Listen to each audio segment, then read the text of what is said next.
Bismillahirrahmanirrahim. Assalamu alaikum wa rahmatullahi wa barakatuh. Alhamdulillah wa salatu wassalamu ala rasulillah Muhammadin sallallahu alaihi wasallam. Hatuna budi kwanza kumhimidi Allah subhanahu wa ta'ala, kumtakia zaidi rehema na amani zimwendee kiongozi wa umma mtukufu wa daraja, mboni yetu, furaha yetu, kipenzi chetu Nabii Muhammadin sallallahu alaihi wasallam, pamoja na watu nyumbani mwake na maswahaba zake na Waislamu wote kwa jumla. Ni kwamba mpenzi mtazamaji, na kujia na mada fupi kutokana na swali ambalo nimeulizwa na Uislamu na baadhi ya Wakristo ambao walikuwepo kwenye mjadala fulani, wakawa wameniuliza hili swali: inakuwaje Uislamu mkatae kuwa alitaka kutolewa sadaka ni Isaka, wakati kwenye Biblia Mwanzo 22:1 inataja kwamba Mungu alimwambia Ibrahimu mchukue mwanao wa pekee umpendaye Isaka? Sasa Uislamu na kigezo gani ambacho kinawakataza kuwa Isaka hajawa kutolewa sadaka ama hakuwa kutolewa sadaka isipokuwa Ismaili? Kwa hiyo nikataka niweze kuleta jibu fupi kwa Wakristo ambalo lina changamoto. Kwanza tunaelewa mimi na nyinyi kwamba Ibrahimu alikuwa na wana wawili ambaye ni Isaka na Ismaili. Kama isemavyo katika kitabu cha Wagalatia 4:22 inasema hivi: maana imeandikwa kuwa Ibrahimu alikuwa na wana wawili, mmoja kwa mjakazi na mwingine kwa muungwana. Lakini yule wa mjakazi alizaliwa kwa mwili na yule wa muungwana kwa ahadi. Mambo hayo husema kwa mfano, kwa maana hao ndio kama maagano mawili, mmoja kutoka mlima Sinai lizaao kwa utumwa, ambalo ndio Hajiri. Maana Hajiri ni kama mlima Sinai ulioko Arabuni, umelingana na Yerusalemu wa sasa, kwa kuwa anatumika pamoja na watoto. Andiko hili linatumaanisha kwamba Ibrahimu alikuwa na watoto wawili, ambaye hawa watoto ni Isaka na Ismaili, waliozaliwa kwa wake wawili tofauti, Hajiri na Sara.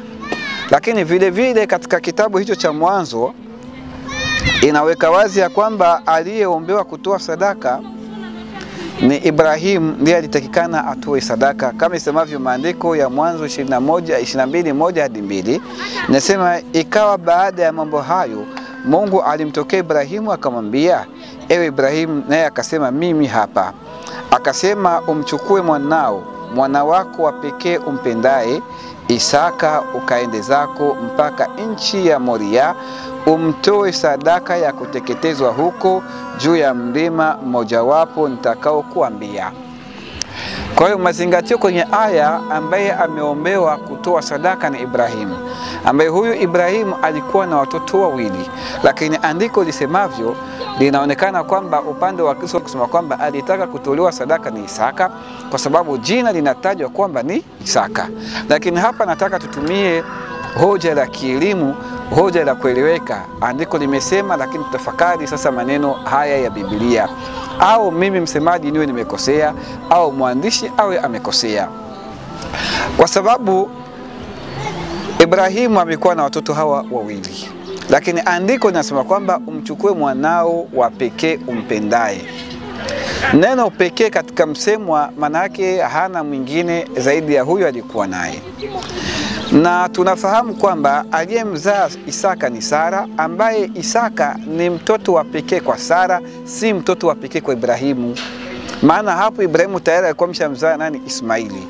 Na ukisoma katika Mwanzo 16:16 inatueleza kwamba Ibrahimu alimzaa Ismaili wakati huko ana miaka 86, na Mwanzo 21:5 yatueleza kwamba Ibrahimu alimzaa Isaka akiwa na miaka 100. Yaani kutoka kwa Ismaili mpaka kufika kwa Isaka katikati kunapita miaka 14, kiasi ambacho kinatueleza kwamba Ismaili alikaa kuwa mwana pekee kwa Ibrahimu akiwa na kiasi cha miaka 14.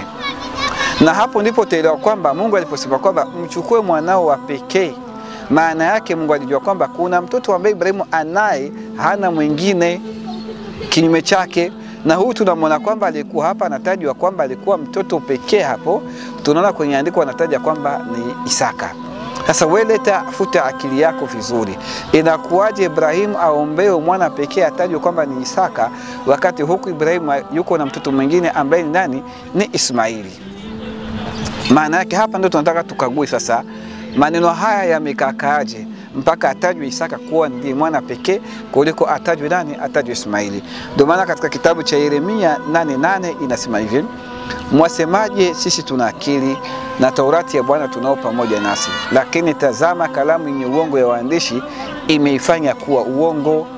Maana kuna ujanja fulani ambao umetumiwa kwa waandishi ambao walibadili maneno ya Mungu wakaifanya kuwa uongo. Ndio maana katika dibaji ya Biblia ya New Net Version, kila Mkristo mwenye kuwa na yale maandishi kwenye dibaji, maneno huku ya mwisho yanasema kwamba yapo zaidi ya maneno majina 3500 ambao lazima yafikiriwe tena na kurejeshwa mahala pake. Maana yake inaonekana wazi kwamba kuna maneno ambao waliweka ambao hayakuwekwa katika nafasi yake. Kwa sababu kwamba tukisema kwamba Ibrahimu aliombewa mwana wa pekee, tunaangalia kwamba mwana pekee kwa Ibrahimu alikuwa nani? Alikuwa ni Ismaili kiasi cha miaka 14. Baada ya miaka 14 amezaliwa nani? Isaka. Maana yake Mungu hawezi tena akamwomba mwana pekee ikiwa atakuwa wako na nani? Na Isaka. Angewaambia hivi, mzaliwa wako wa kwanza unipe mimi. Na ikiwa kwamba tutena katika mzaliwa wa kwanza, itaonekana kwamba mzaliwa wa kwanza alikuwa nani? Ismaili, kama isemavyo katika kitabu cha Kutoka, kutokana na programu au sheria na kanuni ya mtu kutoa sadaka.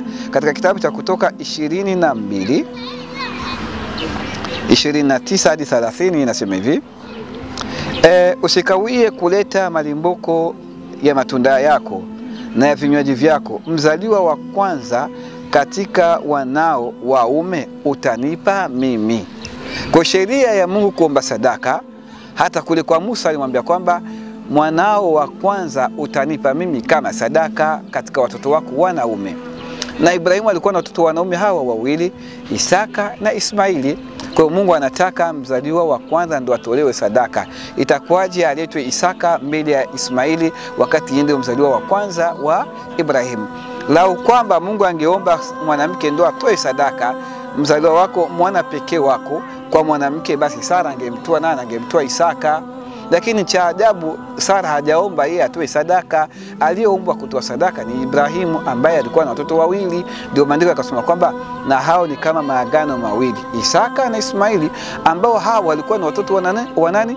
Wa Nabii Ibrahimu, ambao Ibrahimu kawazaa.